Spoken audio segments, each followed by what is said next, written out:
বিরাট বড় একটা পর্বত, পাহাড়। ওই পাহাড়ের চূড়া, একেবারে পাহাড়ের ওপরে, পাহাড়ের ডগা থেকে একটা এত বড় পাথর কিন্তু ভেঙে পড়ছে। এখন ভেঙে যখন গড়িয়ে গড়িয়ে পড়ছে, বড় বড় গাছ আটকাতে পারলো না, সামান্য একটা ঘাসের ডগায় এসে পাথরটা আটকে গেল। এটা কি করে হয় বাবা? এত বড় পাথর যে গাছে আটকাতে পারলো না, তাকে ঘাসে আটকে গেল কেন? কি করে হয়? হয় কি একটা ছোট্ট ঘাস এত বড় পাথরটাকে আটকাতে পারবে? কিন্তু ঘাসের ডগায় এসে লেগে গেল। তাহলে এই প্রশ্ন কেমন প্রশ্ন? আজকে গিয়ে কৃষ্ণকে জিজ্ঞাসা করব। বড় আনন্দেতে কৃষ্ণের কাছে ছুটে গেল প্রশ্নের উত্তর পাওয়ার জন্য। যেই না কৃষ্ণের কাছে গিয়ে দাঁড়িয়েছে, কৃষ্ণ বলছে, কি গো, তাহলে বলো তোমরা কে কেমন আছো? পঞ্চপাণ্ডব বলছে, সখা কেমন আছি পরে জিজ্ঞাসা করবে, আগে আমাদের উত্তরখানি দাও। কিসের উত্তর? আমরা 5 ভাই 5টা রাস্তাতে এসেছি আর 5 রকম দৃশ্য দেখেছি। এখন আমাদের প্রশ্নের উত্তর দিতে হবে। বেশ, তাহলে একে একে বলো। বলো যুধিষ্ঠির, তোমার কি প্রশ্ন? না আমার প্রশ্ন, একটা হাতি দুটো সুর কেন? এরকম তো হয় না। ভগবান বললেন, যুধিষ্ঠির তুমি যে হাতিটাকে দেখলে না, ওটা তোমাকে দেখিয়ে বুঝিয়ে দিলে ওটা হাতি নয়, ওটা হচ্ছে ঘোর কলি। যে হাতির রূপে তোমাকে দেখা দিয়েছিল, ঘোর কলিযুগে ওই হাতির মতো একটা মানুষের দুটো মুখ হবে। সত্যি তো? বলবেন কেন? এ তো কলি চলছে, এখনো ঘোর কলি আসেনি। ঘোর কলি যখন হবে না বাবা, তখন আমাদের প্রত্যেকটা মানুষের দুটো মুখ, মানে কি বলবে এক আর ভাববে এক। এটাই বাস্তব কথা। স্ত্রী যদি স্বামীকে চিনতে চায়, তাহলে স্বামীরও দেখতে পাবেন দুটো মুখ। আর স্বামী যদি স্ত্রীকে চিনতে চায়, তাহলে সেও দেখতে পাবে আমার স্ত্রীরও কিন্তু দুটো মুখ। আপনার স্বামী আপনার হাতে ধরে বলবে, আমি সারা জীবন তোমার হাতে ধরে আছি, সারা জীবন তোমার পাশে থাকবো, কিন্তু বলছে বটে সে আপনার নয়, সে কিন্তু অন্যদিকে মন আছে। শুধু তাই নয়, ভগবান এটা ব্যাখ্যা করে যুধিষ্ঠিরকে বোঝাচ্ছে, কেউ হয়তো আপনার হাতে ধরে বলল যে সারা জীবন আমি তোমার পাশে থাকবো, তুমি আমার প্রিয়জন, কিন্তু ভুলে যাবেন না আপনি তার প্রিয়জন নন, আপনি তার প্রয়োজন। আবার অনেকে দেখবেন প্রশংসা করে নিজের স্ত্রী। অনেক স্বামী তো প্রশংসা করে, আহা তুমি যা সুন্দর না, একেবারে শ্রীদেবীর মতো দেখতে, মনে মনে ভাবছে তোমার থেকে ওই পাড়ার পদ্মা অনেক ভালো। কি গো, তাই না? এটা হবে, কিন্তু এখন কি দেখছেন, এখন ঘোর কলি আসুক, এ দৃশ্যও দেখা যাবে গলি কলিতে। তাহলে হাতির মতো একটা মানুষের দুটো মুখ থাকবে, মানে মনে মনে বলবে এক আর মনের ভেতরে চলবে এক। ওটা হচ্ছে ঘোর কলি, তোমাকে এসে দেখিয়ে দিল যে কতটা পাপ হতে চলেছে। আচ্ছা, তা না হয় মানলাম। এখন ভীমের প্রশ্ন হচ্ছে যে ওই যে পাখির ডানায় কৃষ্ণ নাম লেখা, সেই মরা মানুষের ওপর বসে আছে কেন? সে নোংরা জায়গায় বসে আছে কেন? ভগবান বললেন, ভীম ওটা তোমাকে বুঝিয়ে দিলাম যে খুব সাবধান, যখন ঘোর কলি আসবে তখন এমন কিছু মানুষ পাবে যাদের গলায় তুলসীর মালা থাকবে, যাদের কণ্ঠে তিলক থাকবে, কিন্তু সবার কথা বলছে না, এমন কিছু মানুষ থাকবে যে তারা আবরণে বৈষ্ণব হবে কিন্তু আচরণে বৈষ্ণব। আমাদেরকে দেখছেন তো, আমরা বাইরেরটা সাজিয়ে এসেছি, ভেতরটা সাজাতে পারিনি। আমরা আবরণে বৈষ্ণব, আমরা আচরণে বৈষ্ণব নয়। কর্মটা করতে পারিনি, শুধুমাত্র সাজ পরে এসেছি। তাহলে যারা চিনতে পারবে তারা ঠকবে না, আর যদি চিনতে পেরে যান, তাহলে যদি চিনতে না পারেন তাহলে কিন্তু ঠকতে হবে, মানে সাবধান হয়ে যেতে হবে। অতএব সাধু গুরু যারা গুরুকরণ করবেন, তারা গুরু করবেন যেচে, কারণ শিষ্য মিলে লাখে লাখে, তো গুরু মিলে এক। যাচাই করে যেচে সেধে সদ্গুরুর আশ্রয় নিতে হবে। আচ্ছা, অর্জুনের প্রশ্ন এবার। প্রশ্ন হলো যে গাভী তার বাছুরি হয়েছে, তা বাছুরিকে এমন আদর করছে, কিছুক্ষণ পরেই বাছুরি মারা গেল। তো মা আদর করলে কি আর ছেলে মারা যায়? তাহলে এ কেমন দৃশ্য? ভগবান বললেন, সখা গো, কথাতে আছে মাটি যদি ভালো হয়, কি ফসলও ভালো হবে। মাটি মানে এই মাটি নয়, আমাদের মতো নারীদেরকে আঙ্গুল দেখিয়ে বলছে মাটি যদি ভালো হয় তাহলে সন্তানই তো ভালো হবে। তাহলে মা কি খারাপ হয়? বলে না, মা তো খারাপ হয় না। তাহলে সেই মা কি করে খারাপ হয়ে গেল? এমন আদর করতে গেল, বাছুরি মরে গেল, তাহলে এ আবার কেমন মা? ভগবান তখন তাকে ব্যাখ্যা দিয়ে বুঝিয়ে বললেন যে সখা, ঘোর কলি যখন আসবে তখন পৃথিবীতে অনেক মা আছে নিজের সন্তানকে কোলে করে নিয়ে মন্দিরে নিয়ে গিয়ে বলবে, প্রভু আশীর্বাদ করো, আমার খোকা বড় হয়ে যেন ডাক্তার হতে পারে। কেউ বলবে, প্রভু আশীর্বাদ করো, আমার ছেলে বড় হয়ে যেন ইঞ্জিনিয়ার হতে পারে, আমার ছেলে বড় হয়ে যেন চাকরি পেতে পারে। মানে আমরা ছেলেকে টাকা তৈরি করার, টাকা ছাপার মেশিন তৈরি করলাম, কিন্তু ভক্ত তৈরি করতে পারলাম না। কেউ একবারও বলে না, দয়াময় আমার ইঞ্জিনিয়ারের প্রয়োজন নেই, আমার ডাক্তারের প্রয়োজন নেই, আশীর্বাদ করো আমার সন্তান বড় হয়ে যেন কৃষ্ণ বলে ডাকতে পারে। ভক্ত তৈরি করতে পারলাম না, যার জন্য কি হয়, যার জন্য এখনো অনেক হচ্ছে, এরপর হতে বাকি আছে। ছেলে বড় তো হবে, টাকা রোজগার তো করবে, চাকরি তো পাবে, কিন্তু আপনার ঠিকানা হবে বৃদ্ধাশ্রম। কি গো, হবে না? হরি বল। এটা ঘোর কলিতে ভগবান বলছেন যে এটা ঘটবে। যার জন্য এটা কি করলো না, আমরা নিজের সন্তানের উল্টো পথে নিয়ে গেলাম, সৎ পথে আনতে পারলাম না। এবার নকুলের প্রশ্ন যে একটা জায়গায় 6টা কুয়ো, 4টে কুয়োতে জল আছে, 2টো কুয়োতে জল নেই কেন? খালি জল ভর্তি নেই, 2টো কুয়ো খালি কেন? বলছে এর অর্থ হচ্ছে কলিযুগে মানুষের টাকা হবে, গাড়ি হবে, বাড়ি হবে, সব হবে, ধন দৌলত সব হবে, কিন্তু 2টো জায়গায় ফাঁকা হয়ে থাকবে। এক হলো পিতামাতার প্রতি শ্রদ্ধা ভক্তি, আর এক হলো সাধুগুরু বৈষ্ণবের প্রতি ভক্তি, সেটা কিন্তু থাকবে না। পিতামাতার প্রতি কি হবে, মানে দুবেলা দুমুঠো খেতে দেব, কিন্তু সে ভক্তিটা থাকবে না, গুরুজনের প্রতি সে ভক্তি থাকবে না। আর সাধু গুরু বৈষ্ণব অতিথি, এই সাধুগুরু বৈষ্ণবকে দেখলেও কিন্তু আমাদের অনেকের মনে ভক্তিটা থাকবে না। সবার নয়, কিছু কিছু মানুষের কিন্তু এটা হয়, হচ্ছে, এরপরেও হবে। 2টো জায়গায় আমাদের ফাঁকা হয়ে যাবে। এখন সহদেব বলছে, তাহলে আমি যেটা দেখলাম, এত বড় একটা পাথর যখন ভেঙে পড়লো, বড় বড় গাছ আটকাতে পারলো না, আর এই ঘাসের ডগায় আটকে গেল কেন? বলছে ওইটাই হচ্ছে কলির একটা ভালো। ওইটাই হচ্ছে ভালো কি না, কলিযুগে এত অন্যায় হবে, অত্যাচার হবে, পাপ হবে, অধর্ম হবে, গোটা কলিযুগ পাপে পরিপূর্ণ হবে, কিন্তু ঘাসের ডগার মতো শুধু হরিনামই পারবে বড় বড় পাপকে উদ্ধার করে দিতে। এটাই গৌর হরি বল। তাহলে হরিনাম ছাড়া গতি নাই, গতি নাই, গতি নাই। বলছে কৃষ্ণ নামে পাগল আমার মন, যাব আমরা মধুর বৃন্দাবন। কিন্তু সত্যি করে বলুন, ওই বৃন্দাবনে ভগবান আছে? ভগবান পাবেন বৃন্দাবন গেলে? ভগবান কোথায় আছে? হ্যাঁ, গয়া কাশী মথুরা বৃন্দাবনে নেই, ভগবান আছে ভক্তের অন্তরে। তাই যেখানে হয় নাম সংকীর্তন, সেটাই হয় মথুর বৃন্দাবন। তাহলে আপনার জায়গাটার নাম কি? এই জায়গাটার নাম নিশ্চিন্তা, ঠিক বলছেন তো? তাহলে কি বললাম আমি? বৃন্দাবন। যতক্ষণ নাম চলবে ততক্ষণ এটা নিশ্চিন্তা নয়, এটা হচ্ছে বৃন্দাবন। হ্যাঁ, হরি বল। তাহলে আমরা বৃন্দাবনে আছি।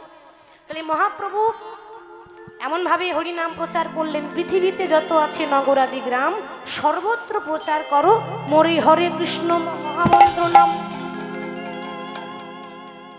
তাই মহাপ্রভু যখন হরি নাম বিলিয়ে দিলেন, প্রচার করলেন, পাশ থেকে মহাজন কলম দিলেন, হেনয়ব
চির নাচে গাহি বলে হরি নাম, বলে হরি নাম। এই হেন অবতারে দাস বঞ্চিত বলরাম, এ হেন অবতারে দাস বঞ্চিত বলরাম।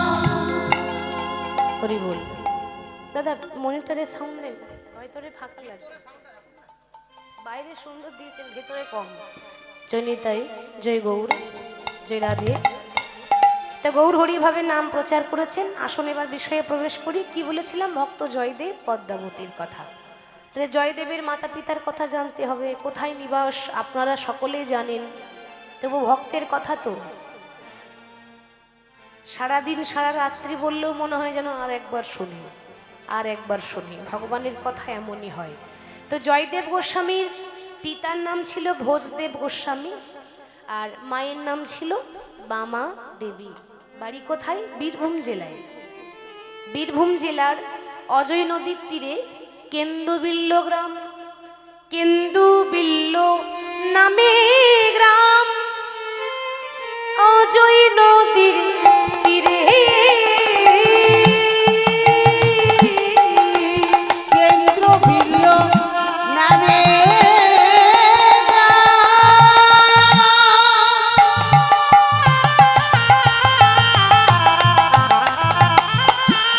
অজয় নদীর তীরে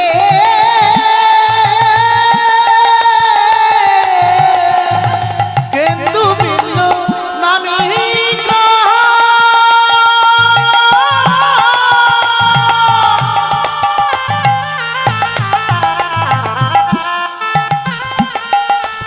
অজয় নদীর তীরে ভোজদেব নামে ব্রাহ্মণ তথায় বাস করে। ভোজদেব নামে ব্রাহ্মণ তথায় বাস করে। ভোজদেব নামে ব্রাহ্মণ ততই বাস করে। আরে অতি নিষ্ঠা বান তিনি,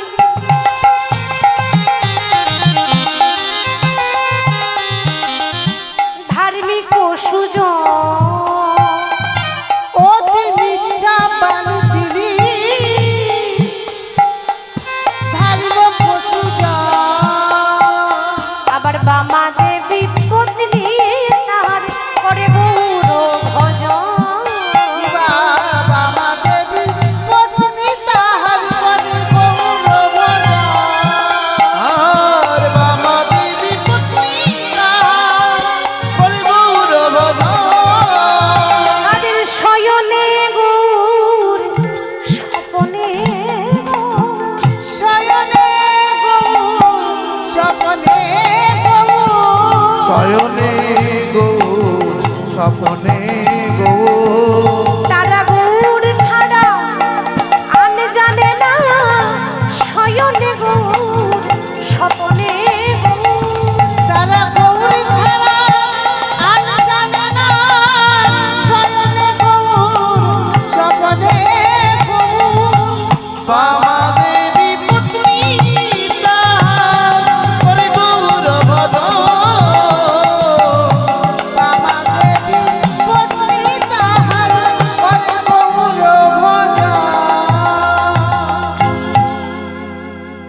বীরভূম জেলার অজয় নদীর তীরে কেন্দুবিল্ল গ্রাম বাস করতেন একটা ছোট্ট ঝুপড়িতে, একটা কুঁড়ে ঘরে অতি নিষ্ঠাবান ব্রাহ্মণ ভোজদেব গোস্বামী এবং তার সহধর্মিণী বামা দেবী। মায়েরা, যদি আপনারা কেউ লক্ষ্য করেছেন, তাহলে আমি কিন্তু একবারও স্ত্রী বলিনি, বললাম সহধর্মিণী, তাই তো? আপনারা হয়তো যে মাগো ওই যাকে স্ত্রী বলে তাকেই তো সহধর্মিণী বলে। কি গো, কথাটা ঠিক হচ্ছে? যাকে স্ত্রী বলে তাকেই কি সহধর্মিণী বলা হয়? না, কেন জানেন? আমরা স্ত্রী হতে পেরেছি, আমরা সহধর্মিণী হতে পারলাম না। সহধর্মিণী কাকে বলে? স্বামী যদি ধর্মের পথে যায়, স্বামীর হাতটা ধরে যে ধর্মের রাস্তাটা ধরিয়ে দেয়, স্বামীর হাতে ধরে যে ধর্মপথে এগিয়ে দেয়, তাকে বলা হয় সহধর্মিণী।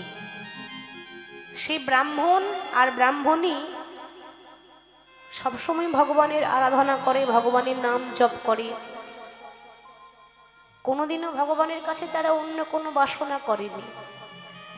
তাদের একটাই বাসনা, কি বাসনা? না তাদের কোনো সন্তান ছিল না। সবাই তাদেরকে নিঃসন্তান বলে ডাকত। কিন্তু মায়েরা, এ জগতে প্রত্যেকটা নারীর মনে বাসনা হয় যেন আমারও একটা সন্তান হয়, আমাকেও যেন কেউ মা বলে ডাকে। তাহলে বামা দেবীও তো আমাদের মতো একটা সাধারণ নারী, তারও তো মনে বাসনা ছিল যে আমারও যেন সন্তান হয়। প্রত্যেক দিন ভগবানের নাম করে যায়, কিন্তু তাদের ভক্তির ফল তারা পাচ্ছে না। একদিন তার স্বামীর কাছে এসে বলছে, স্বামী, সারা জীবন তো গৌর গৌর করেই গেলে, সারা জীবন তো ভগবানের নাম জপ করে গেলে, কই তোমার ভগবান তো আমাদেরকে কিছু দিল না। ভোজদেব গোস্বামী বললেন, বাবা তুমি ভগবানের কাছে কি চাও বলো? গাড়ি বাড়ি টাকা পয়সা ধন দৌলত যা চাও তাই দেবে। বামা দেবী বললেন, স্বামী তুমি বোধহয় জানো না, সাউন্ড কমে গেল, ভেতরে সাউন্ড বাড়ানো, তুমি বোধহয় জানো না এ জগতে যারা ভক্ত হয় তারা ভগবানের কাছে বাবা কোনোদিনও গাড়ি বাড়ি টাকা পয়সা চাইতে যায় না। যারা প্রকৃত ভক্ত হয় তাদের মনে একটাই বাসনা, প্রভু আমরা তো গাড়ি বাড়ি চাই না, আশীর্বাদ করো, সারা জীবন যেন কৃষ্ণ বলে কাঁদতে পারি, সারা জীবন যেন গৌর বলে ডাকতে পারি, সারা জীবন যেন তোমার চরণে রতি মতি আসক্তি থাকে। আচ্ছা বামা, তাহলে তুমি ভগবানের কাছে টাকা পয়সা চাও না তো কি চাও বলো? ধন দৌলত চাইবে না তো কি চাইবে? তুমি আমার কাছে প্রকাশ করো, তুমি কি চাও? স্বামী আমি অন্য কিছু চাই না, তোমার ভগবানকে একটু বলো না গো, সে কি দেখতে পায় না এই অভাগিনীর দুঃখ? সে কি দেখতে পায় না এই অভাগিনীর কষ্ট? আমি অন্য কিছু চাই না, আমি তোমার ভগবানের কাছে আঁচল পেতে দাঁড়িয়েছি। এই ভিখারিনী, এই অভাগিনী, এই অনাথিনীর কোলে যেন একটা সন্তান দিয়ে দেয়। বামা, ভক্তরা যখন ডাকে, তো ভক্ত যদি মন থেকে কোনো বাঞ্ছা করে, ভগবানের সাধ্য নাই যে পুরাইতে না রে। ভক্তের ভক্তির জোরে ভগবান নেমে আসে, তা তোমার ভক্তির জোরে কেন নামবে না বলতে পারো? তুমি ভগবানের নাম করে যাও, দেখবে যখন তোমার চোখের জল পূর্ণ হয়ে যাবে, তোমার ভক্তিতে যখন সন্তুষ্ট হয়ে যাবে, তখন নিশ্চয়ই দেবে। আর ভগবান যখন দেয় তখন কেউ আটকাতে পারবে না, সবই তো তার কৃপায়। মনে রাখবেন, আমরা বলার কেউ নয়, আমরা চলার কেউ নয়। ভগবানের ইচ্ছা ছাড়া গাছের একটা পাতা পর্যন্ত নড়ে না, আমরা কি করে নড়ব? সবই তো তার কৃপায়। হরি বল।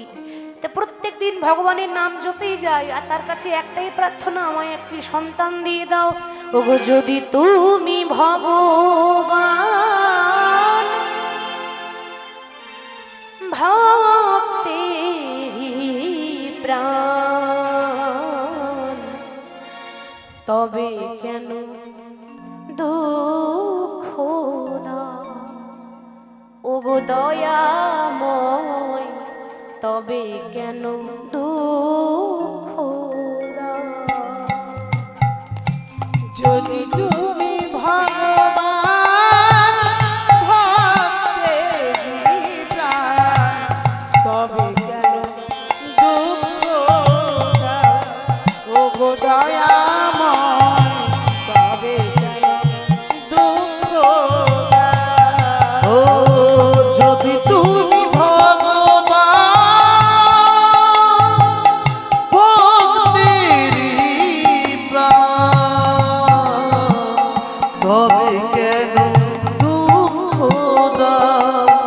ও গো দয়াময় তবে কেন দুঃখ দাও?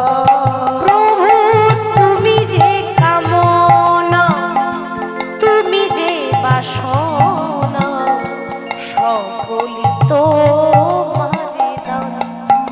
ওগো ভগবান সকলই তোমারে দান। প্রভু তুমি যে কামনা, তুমি যে বাসনা, সকলই তোমারই দান। ওগো ভগবান তুমি তো ভক্তের ভগবান। তুমি যে কামনা,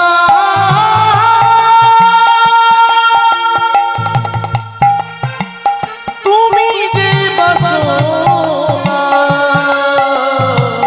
সকলই তোমার দান। ও গো ভগবান তুমি যে ভক্তের ভগবান। যদি তুমি ভগবান ভক্তেরই প্রাণ, তবে কেন দুঃখ দাও? ওগো দয়াময় তবে কেন দুঃখ দাও? তুমি যদি ভগবান ভক্তেরই প্রাণ, তবে কেন দুঃখ দাও? ওগো দয়াময় তবে কেন দুঃখ দাও? প্রত্যেক দিন যখন ভগবানের চরণে পূজা করে, ভগবানের চরণে মাথা ঠুকে, আর একটাই বাসনা, আমার কোলে একটা সন্তান দিয়ে দাও। তো বাবা, ভগবান সব কিছু সইতে পারে, কিন্তু দুটো জিনিস ভগবানের সহ্য হয় না। একটা হলো অহংকার, আর একটা হলো ভক্তের চোখের জল, নয়ন জল। কোনো ভক্ত যদি দুফোঁটা নয়ন বাড়ি বরিশন করতে পারে, ভগবান কি না এসে থাকতে পারে? ভগবান না এসে থাকতে পারে না। ঠিক যেমন ভাবে সেবা দিয়েছিল রামায়ণের শবরী। শবরীর কথা তো জানেন বাবা, যে ছিল একটা নিচু জাতের মেয়ে, চণ্ডালের মেয়ে। যে শবরী ভগবানকে এঁঠো কুল খাইয়েছিল, আমি সেই শবরীর কথা বলছি। যে ছোট থেকেই অনাথ ছিল, ছোট থেকেই অনাথ, সবসময় যদি কাউকে ডাকতো, ভালোবাসতো একজনকে, সে হলো রাম। যেহেতু রামায়ণের কথা, রাম রাম রাম রাম করে যায়। সবরই ওই ছোটবেলা থেকে রাম রাম করতে করতে না মা, এটা উদাহরণ, হঠাৎ সারা জীবন কেটে গেল রাম রাম করতে করতে, এত বয়স হয়ে গেল আর ভালো করে চলতে পারে না, হাতে একটা লাঠি ধরে যায়। মনে রাখবেন, লাঠি কিন্তু সবাইকে ধরতে হবে। এ জগতে কোনো বয়স্ক মানুষ, কোনো বৃদ্ধা মানুষ যখন কষ্ট করে লাঠি নিয়ে যায় না বাবা, আমরা ঠাট্টা করি, আমরা তাকে দেখে ব্যঙ্গ করি। ওই দেখ কেমন করে যাচ্ছে, দেখ বুড়ো হয়ে গেছে তো। আরে একবারও ভুলে গেলে হবে না যে ওই রকম দিন আমারও আসবে, আর ওই রকম লাঠি একদিন আমাকেও ধরতে হবে। ওই জন্য তো বলছি, বেলা যে যায়, বাসনায় আগুন দিতে হবে তো। আর কামনা বাসনা লোভ লালসায় পড়ে থাকলে হবে না। সেই রামায়ণের চণ্ডালিনী শবরী সবসময় রাম রাম করে জপ করতো। প্রভু তুমি তো ভগবান, তুমি তো ভক্তের ভগবান, তো কোনোদিন এসে কি এই অনাথিনীকে কৃপা করবে না? রাম লক্ষণ যখন শবরীর তালপাতার কুড়ে ঘরে এসেছিল না মা, আহা, শবরীর এত ভক্তি, ভগবানকে কোথায় বসতে দেবে জায়গা খুঁজে পাচ্ছে না। মনে মনে চিন্তা করছে, দয়াময়, এ জগতের ভক্তরা ভগবানকে বসাবার জন্য বাড়িতে সিংহাসন পেতে দেয়, যেখানে ঠাকুর বসবে,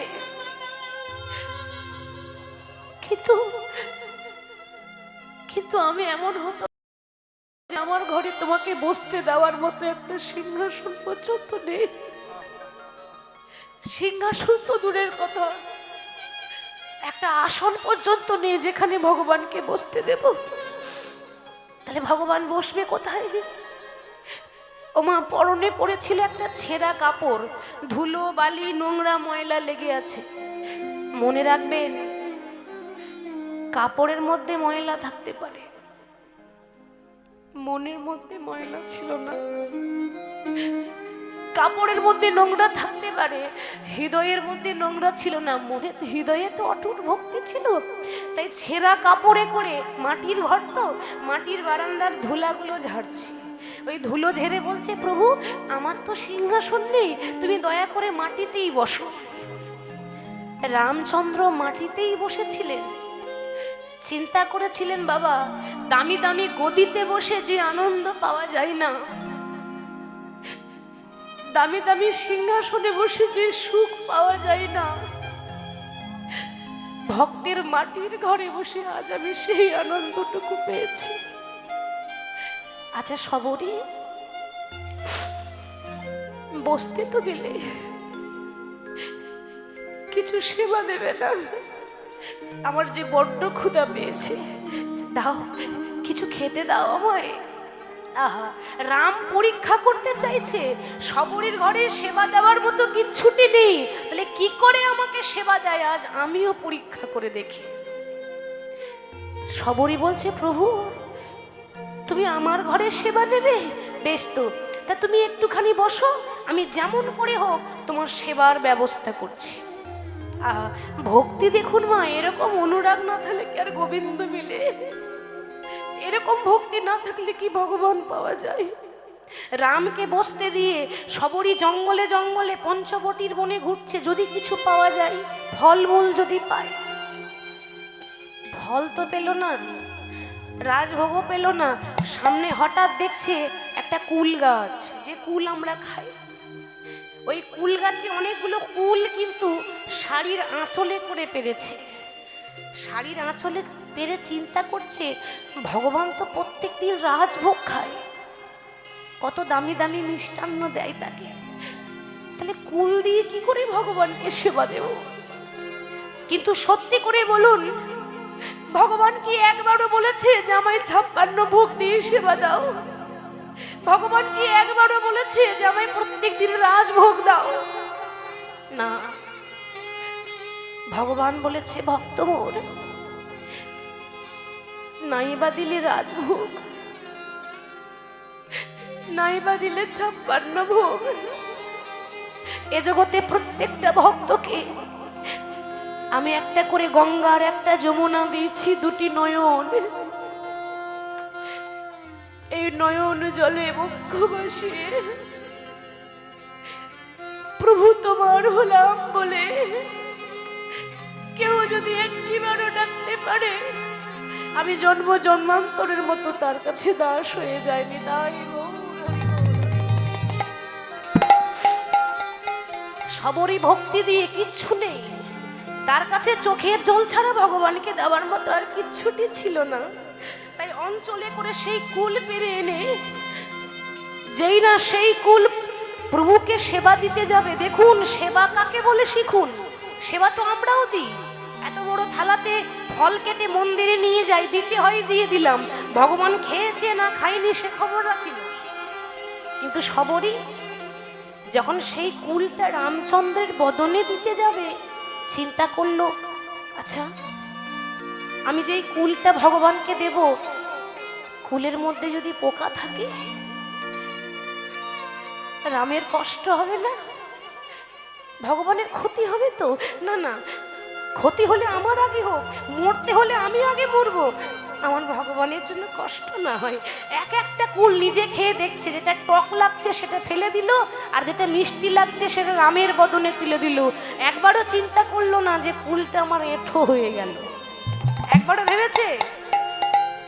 এঁঠো সবাইকে দেওয়া যায় না, যাকে দেখবেন খুব অন্তর থেকে ভালোবাসা যায় তাকে নিজের এঁঠোটা দেওয়া হয়। তাহলে কত ভালোবেসেছিল ভগবানকে যে এঁঠো করে ভগবানকে খাওয়াচ্ছে, প্রভু এবার তুমি খাও। ভগবানও তো দয়াল হরি, রামও আঝর ঝরে কাঁদছে, আহা অনেক ভক্ত দেখেছি মন্ত্রে তন্ত্র দিয়ে সবাই ডাকে, তবে এর মতো চোখের জলে কেঁদে আমায় কেউ ডাকতে পারে না। শবরীর হাতে এঁঠো কুল খেয়ে রামায়ণে রামচন্দ্র বর্ণনা করে দিয়েছিলেন, মুচি হয়ে সূচি হয় যদি কৃষ্ণ ভজে, সূচি হয়ে মুচি হয় যদি কৃষ্ণ তেজে।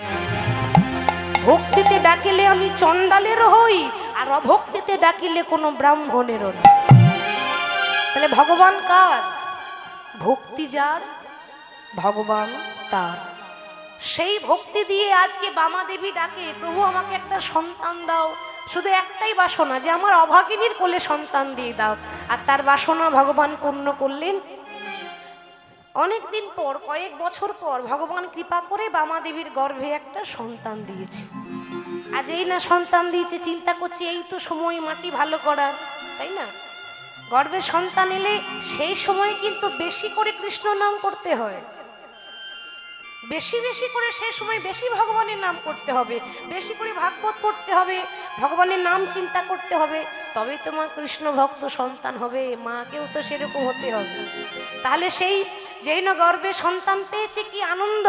গর্ভের সন্তান নিয়েই পুজো পাঠ করে, তুলসী তলায় জল ঢালে, ভগবানের নাম করে। আসুন আমরাও গাইব, হরি হর এ নম কৃষ্ণ যাদবাই নম, হরি হর নম কৃষ্ণ যাদবাই নম, হরি হরি নম কৃষ্ণ যাদবাই নম, হরি হর নম কৃষ্ণ যাদবাই নম, আহা যাদবাই মাধবাই কেশবাই নম, যাদবাই মাধবাই কেশবাই নম, যাদবাই মধুবাই কেশবাই নম, গোপালে গোবিন্দ রাম শ্রী মধুসূদন, গোপাল গোবিন্দ রাম শ্রী মধুসূদন, গোপাল গোবিন্দ রাম শ্রী মধুসূদন, গোপাল গোবিন্দ রাম শ্রী মধুসূদন, ওগো গিরিধারী গোপীনাথ মদন মোহন, গিরিধারী গোপীনাথ মদন মোহন, গিরিধারী গোপীনাথ মদন, জয় রূপ সনাতন ভট্ট রঘুনাথ, জয় রূপ সনাতন ভট্ট রঘুনাথ, জয় সনাতনী ভট্ট রঘুনাথ, জয় রূপ সনাতন ভট্ট রঘুনাথ, শ্রীজীবী গোপাল ভট্ট দাস রঘুনাথ, শ্রীজীব গোপাল ভট্ট দাস রঘুনাথ, শ্রীজীবী গোপাল ভট্ট দাস রঘুনাথ, শ্রীজীব গোপাল ভট্ট দাস রঘুনাথ, এই ছয় গোসাইয়ের করি চরণ বন্দ, এই জয় গোসাই করি চরণ বন্দ, এই জয় গোসাই করি চরণ বন্দ, এই জয় গোসাই করি চরণ বন্দ, যাহা হইতে বিঘ্ন নাশে অভীষ্ট পূরণে, যাহা হইতে বিঘ্নাশে অভীষ্ট পূরণ, রামতে বিঘ্নাশ অভিষ্ট পুরন, যাহা হইতে বিঘ্নাশে অভীষ্ট পূরণ, শ্রী গুরু বৈষ্ণব পাদ পদ্ম করিয়া, গুরু বৈষ্ণব পাদ পদ্ম করিয়া, শ্রী গুরু বৈষ্ণব পাদে পদ্ম করিয়া, গুরু বৈষ্ণব পাদ পদ্ম করিয়া, এটাই নাম সংকীর্তনে মাগে নরোত্তম দাস, রাম সংকীর্তন মানে নরোত্তম দাস, নাম সংকীর্তনে মাগে নরোত্তম দাস, হরে কৃষ্ণ কৃষ্ণ কৃষ্ণ হরে হরে, হরে রাম রাম রাম হরে হরে, হরে কৃষ্ণ কৃষ্ণ কৃষ্ণ হরে হরে, হরে রাম রাম রাম হরে হরে, হরে কৃষ্ণ কৃষ্ণ কৃষ্ণ হরে হরে, হরে রাম হরে হরে। প্রত্যেক দিন গোবিন্দের আরাধনা করে দেখতে দেখতে 10 মাস 10 দিন গর্ভপূর্ণ হলো। ঠিক 10 মাস 10 দিন পর তাদের ঘরে পুত্র সন্তানের জন্ম হয়েছে, ভক্তের জন্ম হয়েছে। সে তো যে সে সন্তান হবে না বাবা, তাকে গর্ভে রেখে প্রত্যেক দিন মা যদি সাধনা করে তাহলে কি সন্তান যে সে সন্তান হবে? কৃষ্ণ ভক্ত হবে। তো ঠিক তার ঘরে যখন ভগবানের কৃপায় ভক্তের জন্ম হলো, সভাটি কেমন? শুভ দিনে শুভক্ষণে জন্মিল তনয়, শুভ দিনে শুভ ফলে জন্মিল তনয়, শুভ দিনে শুভক্ষণে জন্মিল তনয়, আহারে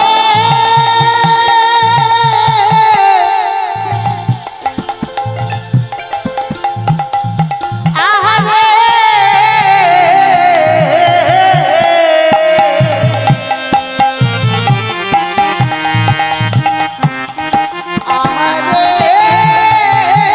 আহারে শুভ দিনে শুভক্ষণে জন্মিল তনয়, শুভ দিনে শুভ ফলে জন্মিল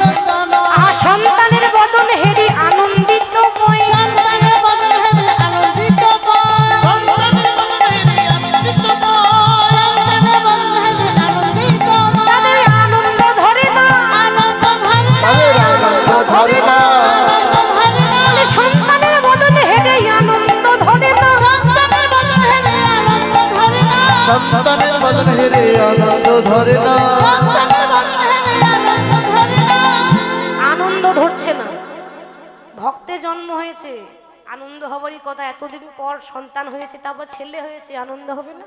হরি- তাহলে মায়েরা, তখনকার আনন্দ আর এখনকার আনন্দ অনেক তফাৎ আছে। বলবেন কেন? এখনকার দিনে আনন্দ কেমন? যখনই ছোট বাচ্চাদের জন্মদিন করি, কি গো, ঠিক তো? যখনই হোক, যারই হোক, যখন জন্মদিন পালন করি আনন্দ হয়, তখন কি করি? সারাদিন ভালো মন্দ খাওয়া দাওয়া, তারপর সারা রাতেই পার্টি তো আছে, তাই না? তারপর দুদিকে দুটো ডিজে বক্স লাগিয়ে ছি ছি ছি রে ননি ছি, তাই না? এটা এখন হয়। তা তখন কাছে মধ্যে ডিজে বক্স ছিল না, তাহলে তখন কি মানুষরা আনন্দ করতো না নাকি? তাহলে কি তখনকার দিনে মানুষ হাসতো না, আনন্দ করতো না? নিশ্চয়ই করতো। তখন আনন্দ কেমন দেখুন, কোথাও কিছু ভালো কিছু হলেই উলুধ্বনি আর শঙ্খধ্বনি, তাতে কিন্তু সবার আনন্দ। তাহলে সন্তানে জন্ম হয়েছে, ভক্তে জন্ম হয়েছে, তোমরা ইউলু ইউলু দাও গো, উলু দাও গো, উলু উলু দাও গো, উলু দাও গো, তোমরা ইউলু ইউলু দাও গো। উলু উলু দাও গো, উলু দাও গো। সবাই উলু উলু দাও গো। আস্তে মায়েরা ভাবছে, ও মা, তা তুমি যে বলছো উলু দাও, তো উলু দিয়ে কি হবে? লাভ কিছু হবে কি? যত উলুধ্বনি পাবেন, যত উলুধ্বনি দেবেন, তত তোমার রায় ধনির কৃপা পাবেন। যত ধ্বনি দেবে ধনী পাবে, উলুধ্বনি দাও গো। ধনী দিলে দাও ধনী গো, পাবে, ধনী দাও গো। ধনী দিলে ধনী পাবে, উলুধ্বনি দাও গো। তবে উলুধ্বনি দাও গো, ধনী দিলে ধনী পাবে, উলুধ্বনি দাও গো। ধনী পাবে উলুধ্বনি দাও গো। সন্তানের বদন হেবে আনন্দিতময়, সন্তানের বদন হেরে আনন্দিতময়। সন্তানের বদনে হেরে আনন্দিতময়। আনন্দ ধরে না। সন্তানের জন্ম হলো, বেশ, এবার সন্তানের জন্ম হওয়ার পর, সন্তানের জন্ম হলে সন্তানের মুখে কি দেয় মা? মধু দেয়। তো বামা দেবী তার স্বামীকে বলছে, স্বামী, আমাদের ঘরে এতদিন পর গোবিন্দ কৃপা করেছে, একটা সন্তান তো পেলাম, তো ওর তো মুখে মধু দিতে হবে, তো মধু কেনার পয়সা ঘরে নেই, তাই তুমি যাও না, ওই পাশের দোকান থেকে একটু মধু ধার করে নিয়ে এসো। আর যেই না বলেছে ধার করে নিয়ে এসো, ভোজদেব গোস্বামী বলছে, ওগো বামা, আমার সন্তান হলো কৃষ্ণ ভক্ত, আর আমি দোকান থেকে ধার করে মধু খাওয়াবো। সে কি, তাহলে মধু দেবে না? নিশ্চয়ই দেব, মধু আমি দেব, তবে এমন মধু দেব যে মধু দোকানের মধুর থেকেও বেশি মিষ্টি। বলে, এমন মধু আবার আছে নাকি? কি গো মা, আছে? আছে না, দোকানের মধুর থেকেও বেশি স্বাদ। বলে, সেটা আবার কোন মধু? কেন, মধুমাখা হরিনাম। সেই মধুমাখা হরিনাম বাবা সন্তানের কর্ণে ঢালছে। আমরা তো ছেলের মুখে মধু দিই, বাবা ছেলের কানে মধু দিচ্ছে। হরি বলো রে, হরি বলো রে, একবার বলো রে, বলো রে, হরি বলো রে, হরি বলো রে, হরি হরি বলো রে, হরি বলো রে, বলো রে, হরি বলো রে। হরি বলো রে, হরি বলো রে, বলো রে, বলো রে, হরি বলো রে। হরি বলো রে, হরি বলো রে, বলো রে, বলো রে, হরি বলো রে। হরি বলো, হরি বলো, হরি বলো ভাই, হরি নামে ছাড়া জীবের আর গতি না। হরি বলো, হরি বলো, হরি বলো ভাই, হরি নামে ছাড়া জীবের আর গতি নাই। আর হরি বলো, হরি বলো, হরি বলো ভাই, হরি নামে ছাড়া জীবের আর গতি নাই। হরি বলো, হরি বলো, হরি বলো ভাই, হরি নামে ছাড়া জীবের আর গতি নাই। হরি বলো রে, বলো রে, হরি বলো রে, বলো রে, বলো রে, বলো রে, হরি বলো রে। হরি বলো রে, হরি বলো রে, হরি বলো রে, বলো রে, হরি বলো রে। হরি বলো রে, হরি বলো রে, বলো রে, বলো রে, হরি বলো রে। হরি বলো রে, হরি বলো রে, হরি বলো রে, বলো রে, হরি বলো রে। সেই নাম সেই কৃষ্ণ ভজ নিষ্ঠা করি, নামেরও সহিতে আছেন আপনি শ্রীহরি। সেই নামে সেই কৃষ্ণ ভজ নিষ্ঠা করি, নামের সহিত আছেন আপন শ্রী হরি। আর যেই নাম সেই কৃষ্ণ ভজ নিষ্ঠা করি, নামের সহিত আছে আপন শ্রী হরি। সেই নামে সেই কৃষ্ণ ভজ নিষ্ঠা করি, নামের সহিত আছেন আপন শ্রী হরি। হরি বলো রে,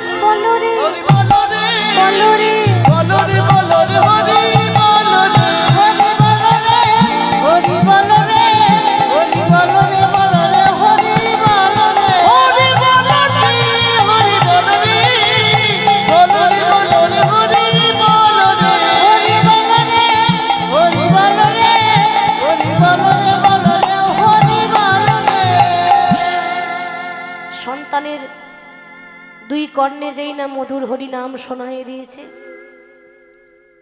তার কান্না বন্ধ হয়ে গেল। শিশু জন্ম নিয়েই তো কেঁদে ওঠে, কান্না বন্ধ হয়ে গেল সেই হরিনাম শ্রবণ করে। বামা দেবী অমনি তার স্বামীকে বলছে, ও স্বামী দেখেছো, যেমন চেয়েছিলাম তেমনই পেয়েছি। হরি বল। বলে কেমন চেয়েছিলে? তুমি তো জানো আমি সব সময় তোমার প্রভুকে বলতাম যেন কৃষ্ণ ভক্ত সন্তান হয়, আর যেমন চেয়েছি আজকে মিলে গেল, তেমনটাই হয়েছে। আহা, আজ থেকে আমাদের সন্তানের নাম রাখলাম জয়দেব গোস্বামী। আদর করে মা ডাকতেন জয়া বলে, জয়া, সবসময় জয়া বলেই ডাকতেন। দেখতে দেখতে জয়দেব মা বাবার করে ধীরে ধীরে বড় হচ্ছে। 4 বছর বয়স হলো, মানে সবে মাত্র 4 বছরের শিশু, বালক। ঠিক সেই সময়ে জয়দেবের মায়ের একটা কঠিন রোগ হয়েছিল, যে রোগটার নাম হচ্ছে যক্ষা রোগ। যক্ষা মানে টিবি, টিবি রোগকে বলা হয় যক্ষা রোগ। এবার চিন্তা করুন যে সবার ভালো করে গেল, তার দশা কেমন হলো দেখেছেন মা? জয়দেবের মা বামা দেবী সারা জীবন মানুষকে ভালোবেসেছে, কারণ সে মনে করে জীবে প্রেম করে যেই জন, সেই জন সেবিছে ঈশ্বর।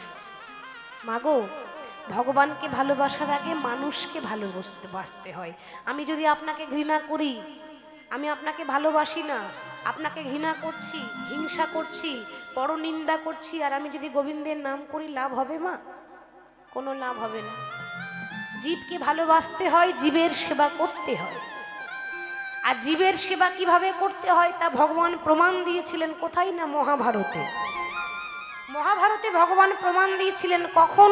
লক্ষ্য করুন, যখন পঞ্চ পাণ্ডব 5 ভাই তার বাড়িতে একটা যজ্ঞ করেছিল, নাম হয়েছিল রাজস্বাহী যজ্ঞ। সেই যজ্ঞে এক একজনকে এক একটা করে কাজের দায়িত্ব দেওয়া হলো। হঠাৎ কৃষ্ণকে বলছে, সখা তুমি কোনো দায়িত্ব নেবে না? ভগবান মৃদু হাসলেন, হেসে বলছে, নিশ্চয়ই, আমি তোমার এই যজ্ঞে এমন একটি কাজ করব যা কোনো দিন কোনো যুগে ভগবান কারোর জন্য করতে পারল না। কি কাজ জানো? তোমার যজ্ঞ যখন শুরু হবে, ওই যজ্ঞের যে দরজা রয়েছে, যেখান দিয়ে ভক্তরা ভেতরে আসছে, ওই দরজায় দাঁড়িয়ে যত ব্রাহ্মণ আছে, যত বৈষ্ণব আছে, যত ভক্ত আছে, আমি ভগবান হয়ে প্রত্যেকটা ভক্তের চরণ দুটো আমি নিজের হাতে ধৌত করে দেব। শুধু তাই নয়, ধৌত করে দেওয়ার পর এক একটা ভক্তের চরণ যুগল আমি আমার বক্ষ মাঝে জড়িয়ে ধরব। যুধিষ্ঠির বলে উঠল, কৃষ্ণ কি বলছো তুমি? যে ভগবানের চরণ তলে বিশ্ব ব্রহ্মাণ্ডের মানুষ লুটিয়ে পড়ে থাকে, সেই ভগবান কিনা সাধারণ মানুষের পায়ে ধরবে কেন? ভগবান বললেন, যুধিষ্ঠির তুমি কি জানো না, অনেক সৌভাগ্যের ফলে ঘরে বৈষ্ণব আসিয়া মিলে, গৃহে হয় বৈষ্ণব সেবন। মাগো, যাদের ভাগ্য ভালো হয় মনে রাখবেন তাদের ঘরেই বৈষ্ণবের চরণ ধুলো পড়ে। আমি ভগবান হলেও আমারও তো বাসনা হয় যদি কোনোদিন কোনো ভক্তের চরণে ধরতে পারতাম। তাই আমার ইচ্ছা আছে ভক্তের চরণ যুগল জড়িয়ে ধরবো, নিজের হাতে ধোয়াইয়ে দেব। আর তোমার যজ্ঞের শেষে যখন ভক্তরা সেবা করবে, নরনারায়ণের সেবা হবে, সেবা হয়ে যাবার পর এক একটা ভক্তের এঁঠো পাতা আমি নিজের হাতে তুলে তুলে পরিষ্কার করব। কৃষ্ণ,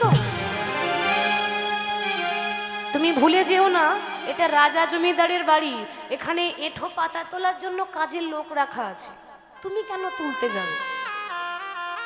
আহা, ভগবান উত্তর দিচ্ছে কি দেখুন, সখা ভক্তের এঁঠো পাতা তুললে কি ধর্ম হয় তুমি জানো না, জানলে কথাটা বলতে না। মায়েরা, সবার মন তো সমান হয় না, হাতের 5টা আঙুল সমান হয় না, তো সবার মন কি করে সমান হয়? পৃথিবীতে এমন মানুষ আছে, এমন কিছু আছে যারা দেখবেন শুধু শাকন্য দেবে কিন্তু এত ভক্তি ভরে দেয়, এত শ্রদ্ধা দিয়ে যায়, মনে হয় যেন অমৃত মাখানো আছে। আর অনেকে রাজভোগ রন্ধন করে দেবে, কিন্তু দিতে হয় দেব, খেতে দিতে হয় দেব, লোকের এঁটো পাতা তুলতে পারবো না, এমনও মানুষ আছে।